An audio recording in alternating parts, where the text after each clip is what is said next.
30,000-এর উপরে আহত ভাইদের রক্তের এই বিনিময়ে অর্জিত এই বাংলাদেশের দ্বিতীয় স্বাধীনতাকে অর্থবহ করার জন্য, একটি বৈষম্যহীন সমাজ গড়ার জন্য, ইসলামী আদর্শ বাস্তবায়ন করার লক্ষ্যে গাজীপুরবাসীকে আমরা উদ্যত আহ্বান রেখে আমি আমার বক্তব্য শেষ করছি। ওয়া আখিরু দাওয়ানা আলহামদুলিল্লাহি রাব্বিল আলামিন। সংগ্রামী বন্ধুগণ, প্রধান অতিথির বক্তব্যের পূর্বে এই পর্যায়ে সভাপতির বক্তব্য পেশ করছেন শহীদি কাফেলা বাংলাদেশ জামাত ইসলামী গাজীপুর মহানগরের সংগ্রামী আমির, কেন্দ্রীয় মজলিস শুরার সদস্য জনাব অধ্যাপক জামাল উদ্দিন। সভাপতির বক্তব্য পেশ করছেন অধ্যাপক জামাল উদ্দিন।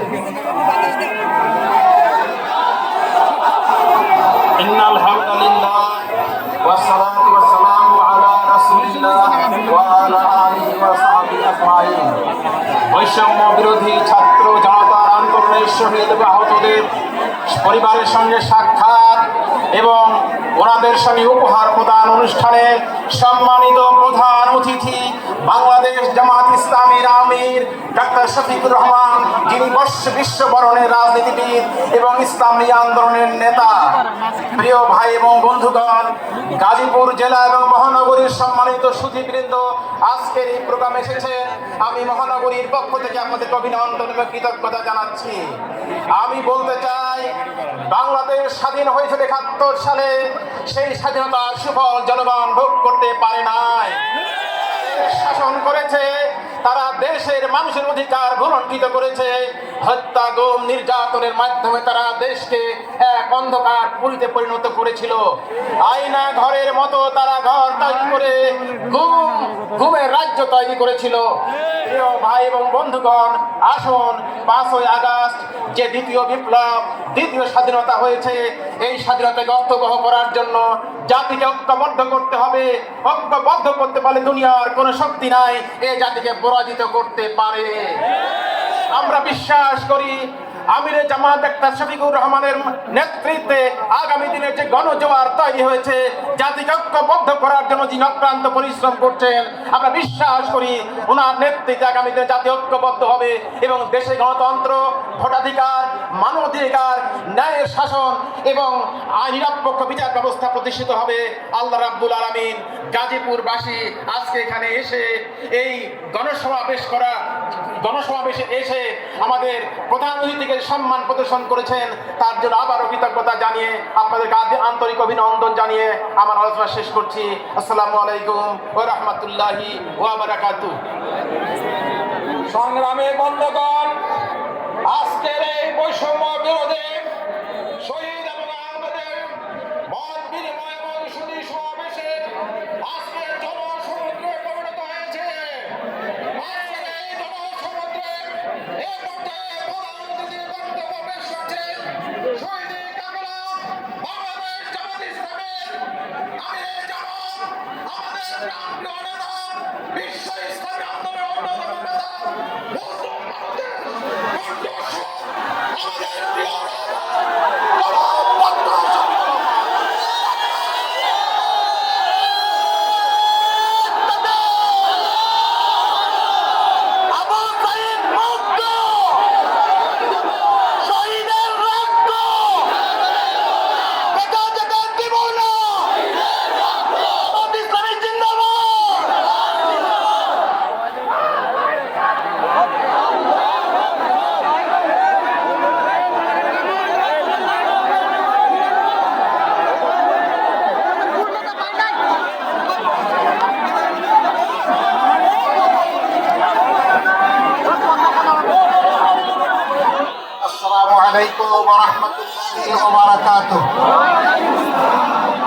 আলহামদুলিল্লাহ রাব্বিল আলামিন ওয়াস সালাতু ওয়াস সালামু আলা রাসূলিহিল কারীম ওয়া আলা আলিহি ওয়া সাহবিহি ওয়া আহলি বাইতি আজমাইন, আম্মা বাদ। বাংলাদেশ জামাত ইসলামী গাজীপুর মহানগরী এবং জেলা শাখা কর্তৃক আয়োজিত সম্প্রতি বৈষম্য বিরোধী আন্দোলনের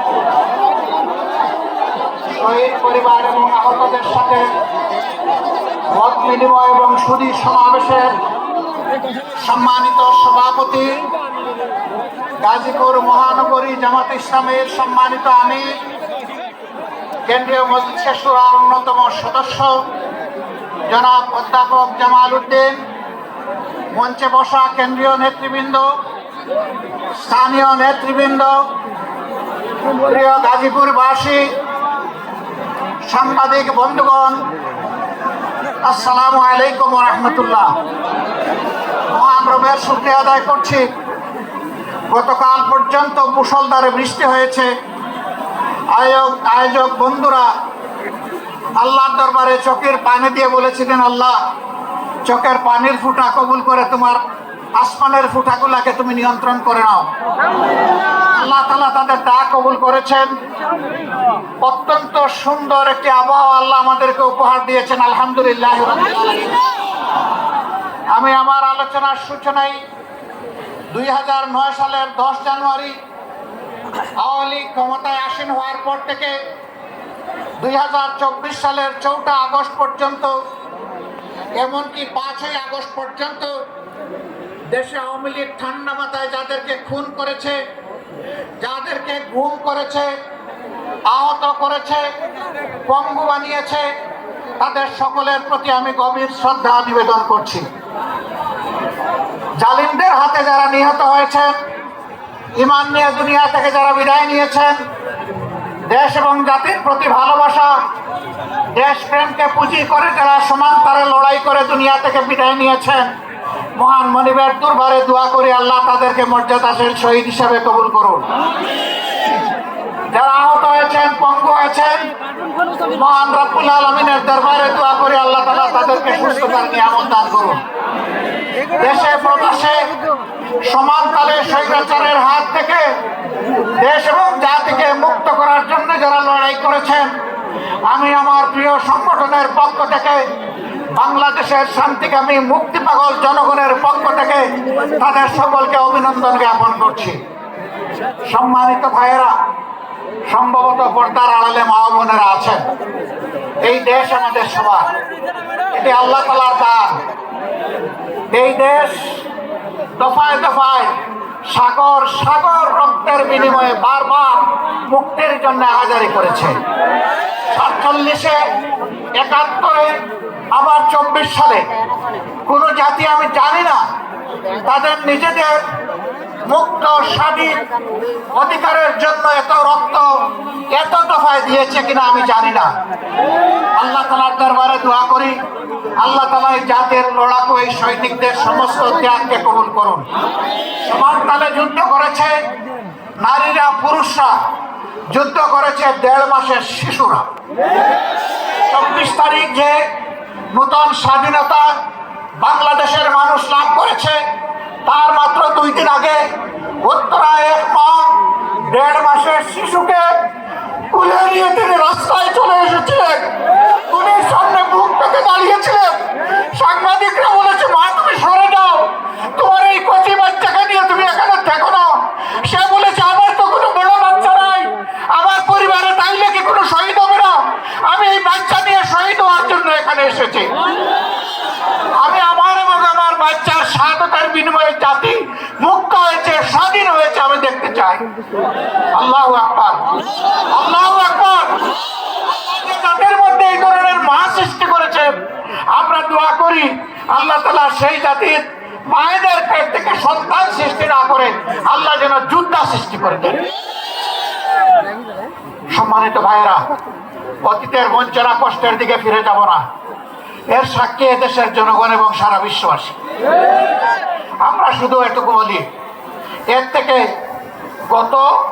আগত অনাগত আমাদের সকলের যেন শিক্ষা হয়। জাতির সাথে গাদ্দারি করলে, জাতির সেবক হয়ে আসার ঘোষণা দিয়ে মালিক বনে গেলে কি পরিণতি বরণ করতে হয়, এর থেকে আমরা সারা দেশবাসী যেন শিক্ষা গ্রহণ করতে পারি। যদি আমরা শিক্ষা গ্রহণ করি, আমরা বিশ্বাস করি আগামীতে স্বৈরাচারের, এমন কোনো স্বৈরাচারের জন্ম হবে না যারা ক্ষমতায় থাকা অবস্থায় জনগণের অর্থে কিনা অস্ত্র আর বুলেট জনগণের বুকে ছোড়ার দুঃসাহস করবে। আমরা এমন নতুন কোনো, আজ হোক কাল হোক নিকটে হোক দূরে হোক, এমন কোনো সন্ত্রাসী সরকার দেখতে চাই না। তাহলে কি করতে হবে? প্রিয় বাংলাদেশটাকে এক করতে হবে। 18 কোটি মানুষের 36 কোটি হাতকে এক জায়গায় ধরতে হবে। বিশ্বকে জানান দিতে হবে দেশ এবং জাতির স্বার্থে আমাদের মধ্যে কোনো বিভাজন নেই। যত বিভাজন রেখা তৈরি করা হয়েছিল সবগুলাকে আমরা পায়ের নিচে ফেলে দিয়েছি। আর আমরা কাউকে জাতিকে বিভক্ত করার সুযোগ দেব না। দলের ভিত্তিতে, ধর্মের ভিত্তিতে, গোষ্ঠীর ভিত্তিতে আমরা কাউকে আর জাতিকে ভাগ করার সুযোগ দেব না। জাতিকে তারাই ভাগ করে যারা জাতির দুশ্মন। জাতির যারা বন্ধু তারা কখনো তার জাতিকে ভাগ এবং বিভক্ত করতে পারে না। এই ক্ষেত্রে আমরা আপোষহীন। আমরা মতলববাজদেরকে জানিয়ে দেব, অতীতে তোমরা যা করেছো এই জাতি আর ভবিষ্যতে তোমাদেরকে তা করতে দিবেন না। আমরা জানিয়ে দেব, এখন থেকে বাংলাদেশের মানুষ কালোকে কালো বলবে, সাদাকে সাদা বলবে। এখানে সাংবাদিক বন্ধুরা এসেছে, এই জগৎ সাক্ষী। সাংবাদিকদেরকে বলা হয় জাতির দর্পণ বা আয়না, মিডিয়াকে বলা হয় জাতির দর্পণ বা আয়না, সাংবাদিকদেরকে বলা হয় জাতির বিবেক। আমাকে একজন সাংবাদিক প্রশ্ন করেছে, আপনাদের বক্তব্য ইদানিং আমরা শুনছি, জাতি আপনাদের বক্তব্য বিবেচনায় নিচ্ছে, এই বক্তব্যগুলো আগে আমরা শুনতে পেলাম না কেন? আমি জবাব দিলাম যে স্বৈরাচাররা আমাদের বক্তব্য জাতির সামনে পেশ করার সুযোগ দেয়নি, তাই আপনারা শুনতে পান। আমি তাকে প্রশ্ন করলাম, আজকে আপনার আমাকে ইন্টারভিউ করছেন, গত 15.5 বছর কি একবারও আপনার ইচ্ছা হয়েছিল যে আমার ইন্টারভিউটা করার বা আমাদের দলের কারো ইন্টারভিউ? বলে জি না। আপনারা দেখেছেন বাংলা ভিশনের আমার সেই ইন্টারভিউ আপনারা দেখেছেন? তিনি বলছেন জি না। আমি বললাম কেন আসলেন না? বলে যে পরিবেশ ছিল না। বলে তাইলে আপনার প্রশ্নের জবাব আপনার কাছেই আছে, আমার কাছে চাইতে হবে। আমরা কি চাই? আমরা চাই এমন একটি দেশ হবে যেই দেশে কোনো বৈষম্য থাকবে না। বলবেন যে বৈষম্য তো সব জায়গায় দেখি কম বেশি। বৈষম্য থাকবে না তার মানে সবার উচ্চতা গলা কেটে সমান করে দিতে হবে, তাই না? না, আল্লাহ যাকে যেটুকু নিয়ামত দিয়েছেন, ইজ্জত দিয়েছেন, তিনি তার ইজ্জত অনুযায়ী জাতির কাছে মর্যাদা পাবেন। একজন সাধারণ শ্রমিক, তাকে আমি অবহেলা করবো না, কারণ আমার নবী বলেছেন তার গায়ের ঘামের ফুটা শুকাবার আগে তার পরিশ্রমিক, তার পাওনা তার হাতে তুলে দাও। বলবেন তাহলে কি প্রতিদিন বেতন দিতে হবে? হ্যাঁ, যদি শ্রমিকরা চায় প্রতিদিন দিতে হবে। আর যদি বলে যে না মাসের শেষে আমার বেতনটা ঠিক মতো আমাকে দিয়ে দিয়ে, তাহলে সেভাবেই দেবে। এখানে কোনো ধরনের তাল বাহানা চলবে না। তবে আমাদের দেশে মতলববাজরা মালিক এবং শ্রমিকের মাঝে সংঘর্ষ বাঁধায় রাখে। যদি উদ্যোগটা মালিকটি না থাকে, আমার শ্রমিকটি কোথায় কাজ করবে? শিল্প যদি না বাঁচে, আমার কর্মসংস্থান কোথায় হবে? যারাই সমাজের দুশ্মন তারাই শিল্প ধ্বংস করতে চায়। তারা শ্রমিকদের আবেগকে উস্কে দিয়ে রাস্তায় নামায়, মরে শ্রমিকরা, বেনিফিট নেই ঘরে বসে তারা। আবার কিছু মালিক আছেন, তারা চান যে শ্রমিকের শুধু ঘাম নয়, পারলে রক্তটাই নিয়ে নেই। এটা অন্যায়, এটা অন্যায়। শিল্প তারা বাঁচাবে, আপনি তাদেরকে বাঁচতে দিন। আপনি তাদেরকে সম্মান করবেন, তারা সমস্ত শক্তি উজাড় করে আপনাকে সব কিছু বিলাই দেবে। শিল্পের উন্নতি হবে, তাদেরও উন্নতি হবে। আমরা ওই রকম বৈষম্যহীন একটা সমাজ চাই। আমরা এমন একটা সমাজ চাই যেই সমাজে জন্ম নেওয়া প্রতিটি শিশু জন্ম নেওয়ার পর থেকে 4টি অধিকার তাকে তার সরকার দিতে বাধ্য থাকবে। একটি হচ্ছে তার খাওয়ার অধিকার, অর্থাৎ তার খাদ্যের যোগান দিতে হবে। অপুষ্টির কারণে কোনো শিশু মারা যাবে না, বিকলাঙ্গ হবে না। দ্বিতীয়টি হচ্ছে তার আশ্রয়, তার মাথা গুজার একটা ঠাঁই থাকতে হবে, তার সাথে মর্যাদায় মিলে এরকম একটা জায়গা তাকে তৈরি করে দিতে হবে। কারণ নিজের সামর্থ্য থাকে, সরকারের কাছে সে অবশ্যই চাইবে না, কিন্তু যার সামর্থ্য নাই তাকে অবশ্যই আশ্রয়ের ব্যবস্থা করে দিতে হবে। এরপরে এই শিশুটির অধিকার হচ্ছে সে যাতে একটা সুস্থ নাগরিক হিসেবে গড়ে উঠতে পারে, এই জন্য তার জন্য স্বাস্থ্য সেবা নিশ্চিত করতে হবে। এরপরের অধিকার হচ্ছে তাকে সুশিক্ষা দিতে হবে। আজকে বহু সন্তান, লক্ষ লক্ষ সন্তান মায়ের পেট থেকে জন্ম নিয়ে এই 4 অধিকারের কোনোটাই পায় না। তারা বস্তিতে নির্জনে দুকে দুকে কাঁদে আর আল্লাহকে চিৎকার দিয়ে বলে, আল্লাহ আমরাও তো এই সমাজের মানুষ, আমাদেরকে একটু সম্মানজনক বাঁচার কোনো অধিকার নেই? আমরা এই জায়গাটাকে সমতলে আনতে চাই, দেখতে চাই। সম্মানিত ভাইয়েরা, আর আমরা কি চাই? আমরা চাই ব্যবসায়ীরা তাদের জায়গায় ব্যবসা করবে, কোনো দুর্বৃত্ত চাঁদাবাজের সাহস হবে না তার কাছে গিয়ে চাঁদা চাওয়া। যাকে আল্লাহ তাআলা গরিবী হালতে রেখেছেন, প্রয়োজনে সে ভিক্ষা করবে, কিন্তু কোনো ক্যাডারকে এর আগে চাঁদা দিতে হবে না। সারাদিন ভিক্ষা করবে, শ্রমিক শ্রম দিবে, কর্মচারী কাজ করবে, কর্মকর্তা কাজ করবে, কৃষক মাঠে ফসল ফলাবে, বিকালে যখন সওদা কিনতে যাবে তখন 30 টাকা কেজি দরের পেঁয়াজ 300 টাকা হবে না। বাজারে স্বস্তি থাকবে, সহনীয় দ্রব্যমূল্য থাকবে, যাতে প্রতিটি মানুষ তার সামর্থ্য অনুযায়ী স্বস্তির সাথে বসবাস করতে পারে। তার সামাজিক নিরাপত্তাটা এমন হবে যে সে ঘরের মধ্যে দরজা খুলে হোক বন্ধ করে হোক রাতের বেলা শান্তিতে ঘুমাবে, কোনো দুর্বৃত্ত তার সম্পদ কিংবা ইজ্জত লুণ্ঠন করার দুঃসাহস করবে না। আমরা এমন একটা সমাজ চাই, আমার এমন একটা সমাজ প্রয়োজন যে সমাজের শিক্ষিত মানুষগুলা কলমের কুচায় কোটি কোটি হাজার কোটি টাকা জাতির কাছ থেকে লুণ্ঠন করবে না।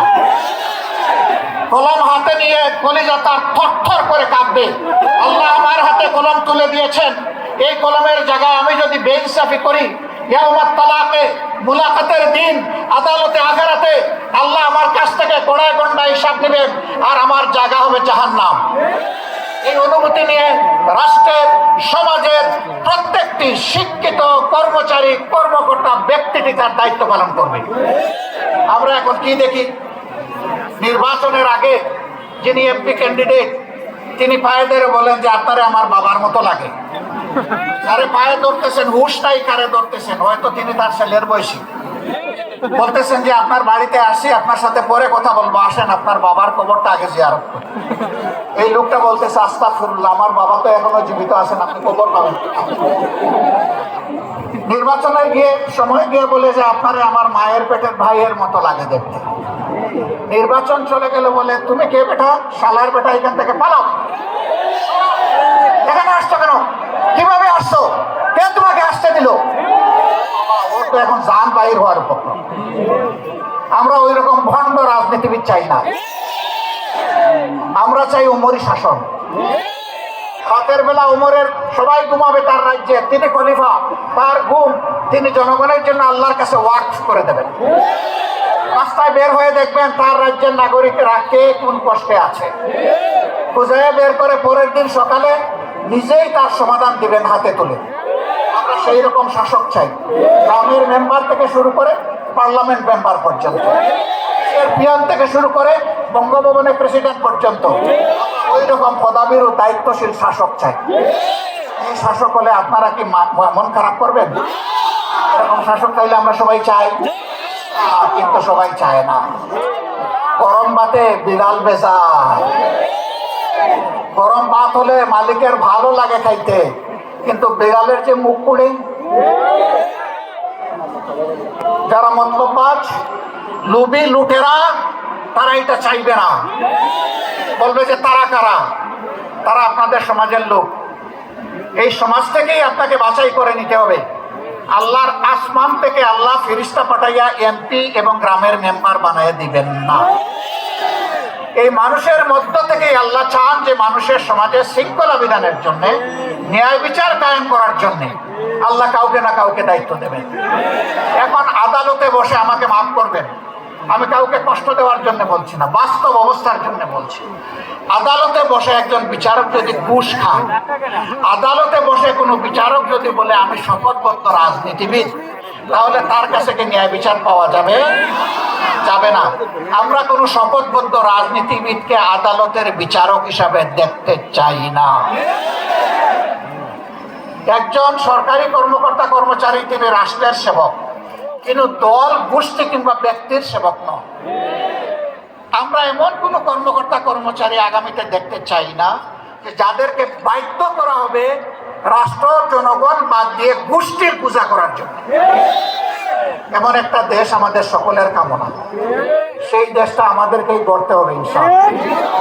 বাংলাদেশ জামাতে ইসলামী কমিটেড 15.5 বছর ইতিহাসের বর্বরতম নির্যাতন চালানো হয়েছে জামাতে ইসলামের উপর।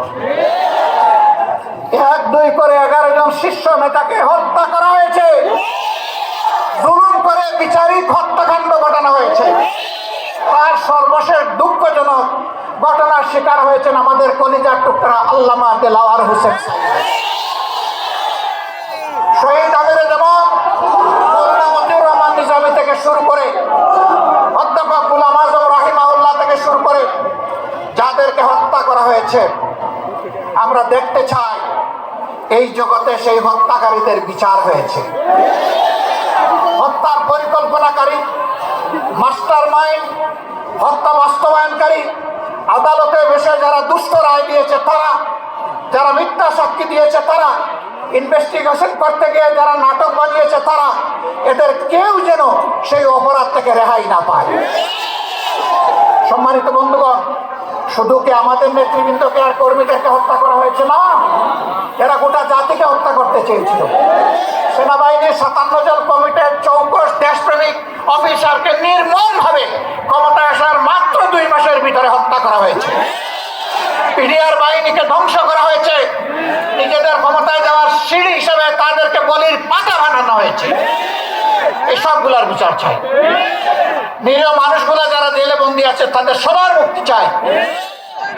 এটি মাজারুল ইসলাম, তিনি কি দুষ্কার ছিলেন, তার বিরুদ্ধে 1.5 মাইল দূর থেকে অমাবস্যার রাতে তারে নাকি দেখে চিনছে, এটাও সাক্ষী তার বিরুদ্ধে। এইরকম বাজে সাক্ষী, মিথ্যা সাক্ষীর মাধ্যমে, বাজে এবং মিথ্যা অভিযোগের মাধ্যমে যারা চলে গেছেন তাদেরকে ফেরত পাবো না। কিন্তু আমরা দেখতে চাই যে আজহারুল ইসলাম সাহেবের উপর এখন যেন ন্যায় বিচার করা হয়। সম্মানিত ভাই ও বন্ধুগণ, আমরা বলেছিলাম আমরা প্রতিশোধ নেব না, আইন হাতে তুলে নেব না। মহান রবের শুকরিয়া আদায় করি, 56,000 বর্গ মাইলের আমাদের 2.5 কোটি সহযোগী আল্লাহর মেহেরবানি চরম ধৈর্য ধারণ করেছে। কেউ বলতে পারবে না এত বড় পরিবর্তনের পরে তারা কারো গায়ে হাত দিয়েছে, কারো ইজ্জতে টান দিয়েছে, কারো কাছে চাঁদা চেয়েছে, রাজপথ অথবা ফুটপাত দখল করেছে, কোনো ব্যবসায়ীকে হয়রান করেছে, হুমকি দিয়েছে। আল্লাহর মেহেরবানি কেউ বলতে পারবে না। যে আল্লাহ তৌফিক দিয়েছেন, আবার মাথা নত করে সেই আল্লাহর শুকরিয়া আদায় করি আলহামদুলিল্লাহ। আমরা আমাদের ক্রোধকে পায়ের নিচে ফেলেছিলাম, আল্লাহর কাছে চেয়েছিলাম আল্লাহ এটা যদি বিজয়ের প্রাথমিক আলামত হয়, এখানে গোলামদের বান্দিদের অহংকার করার কোনো জায়গা নেই।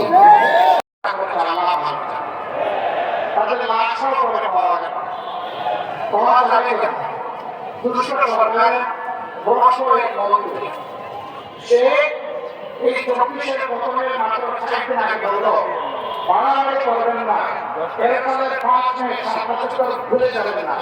রাত্রে 12টার পরে আমরা সবগুলোকে সাফ করে দিয়েছি। এখন বলেছিলেন না এই কথা, বাবাজি এখন তুমি কোথায়? তাদেরকে সাফ করে দিলে আল্লাহ তাদেরকে কোথায় সমাজের দিকে এখন জায়গা করে দিয়েছে। কোথায় ওরা কোথায় লিখে আছে, কোন জগতে তোমার অবস্থান জাতি এখন জানতে চায়। আল্লাহ এই জমি থেকে তোমাদের সমস্ত ইজ্জত সাফ করে। এখন বিভিন্ন জায়গায় তোমরা পলাশ করবে বাবা, এটা না তোমাদের বাংলাদেশ না বাংলাদেশ, আমরা তোমাদের দাস এবং প্রজা, তোমরা নিকৃষ্ট আচরণ করেছ, তোমরা সাক্ষী, জগৎ সাক্ষী, মানুষ সাক্ষী, তাদের একজন মানুষ এই দেশ থেকে পালানোর চেষ্টা করেননি। ফাঁসিকে ফাঁসি বরণ করেছেন, কিন্তু অন্যের কাছে আল্লাহ তাদের মাথা সমুন্নত করে দিয়েছে, তারা মাথা নত করে। আমাদের পরিচালক হাসপাতালে তিনি তো লড়ে গিয়েছিলেন, তার আমাদের কাছে একটাই করেছে, ঘটনা আহমেদ বাংলাদেশ।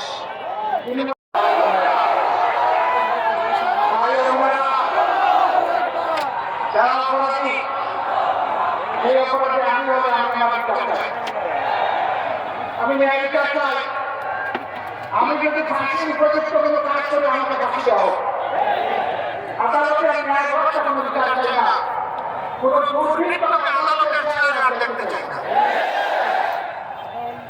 যারা বিবেকের আমানত রক্ষা করতে পারে তাদেরকে আমরা আদালতের বিচারের আসলে সমাজ আসলে দেখতে চাই।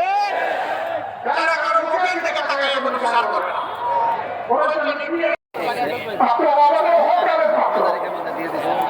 আমাদের মর্যাদার পাত্র, আমাদের সম্মানের আমরা সরকারের কাছে দাবি জানাবো, আমাদের সঠিক স্বীকৃতি জানাতে দেওয়া হবে। কয়েকটা পুস্তক নামে আগামীদিনের নাগরিকরা যেন জানে তাদের আবু সাহিত্যরা ছিল, এই গাজীপুরের শহীদরা ছিল, সারা বাংলার শহীদরা ছিল, মুক্তরা ছিল, রিয়ারা ছিল, তুলের সংখ্যাও ছিল, এটা যেন তারা জানে। এই জন্য যারাই লড়াই করেছে দেশের বিদেশে সব জায়গায় সবাইকে অভিনন্দন জানাই। আমাদের সাথে মহাত্মা ব্রিটিশ যুদ্ধরা বিদেশ এবং দেশ দুই জায়গা থেকে যুদ্ধ করেছেন মহাত্মাকে। আল্লাহ তাআলা আমাদের সবাইকে দুনিয়ার কাছে মর্যাদা দান করুন, তাদেরকে দেশের মর্যাদার সাথে ফিরিয়ে আনাই সরকারের দায়িত্ব। সম্মানিত ভাইরা, আমরা দাবি করি প্রত্যেকটা শহীদ পরিবার থেকে কমপক্ষে একজন সম্মানজনক ফাঁসি তাদের হাতে তুলেছে। লড়াই করে যারা আহত হয়েছে, পঙ্গু হয়েছে, তাদেরকে অন্যান্য সম্মানজনক চাকরি দেওয়া হয়। তারা যেন আজীবন কারো করোনার পাত্র হয়ে না থাকে, তার যোগ্যতার বলেই যেন সে পরিবারকে আল্লাহর দায়িত্ব নিয়ে সামলাতে পারে। আমরা এই দুই জায়গার দাবি অত্যন্ত স্পষ্ট রাখলাম, সরকার আশা করবো আমাদের এই দাবির প্রতি তারা মাত্র করবে। সম্মানিত ভাইরা, সেটা আমি পরিষ্কার করতে চাই, এরা পরিবারের চাকরি পাওয়ার জন্য অথবা কারো একটু সহযোগিতার জন্য এরকম লড়াই করে নাই। এরা নিঃস্বার্থ লড়াই করেছে জাতিকে সম্মানিত করার জন্য। জাতির দায়িত্ব এখন এই পরিবার এবং ব্যক্তিদেরকে সম্মানিত করা, এটা করতে হবে, এর কোনো বিকল্প নেই। কিন্তু যার মাটি আমরা থাকি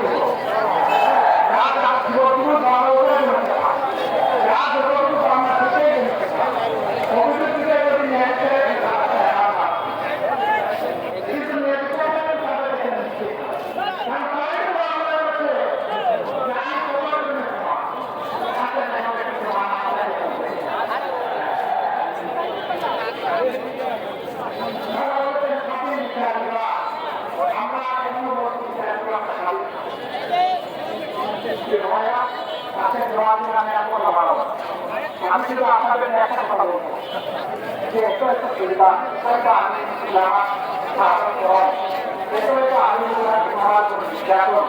এখানে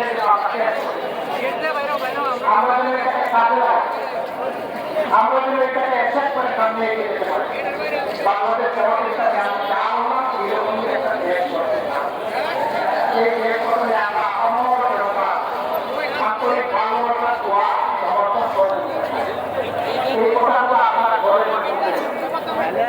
প্রত্যেকটা ঘরে আমাদের সভাপতি, প্রত্যেকটা আহত ব্যক্তির কাছে আমাদের সভাপতি, প্রত্যেকটা শহীদ পরিবারের পাশে ছায়ার মতো আপনার থাকে।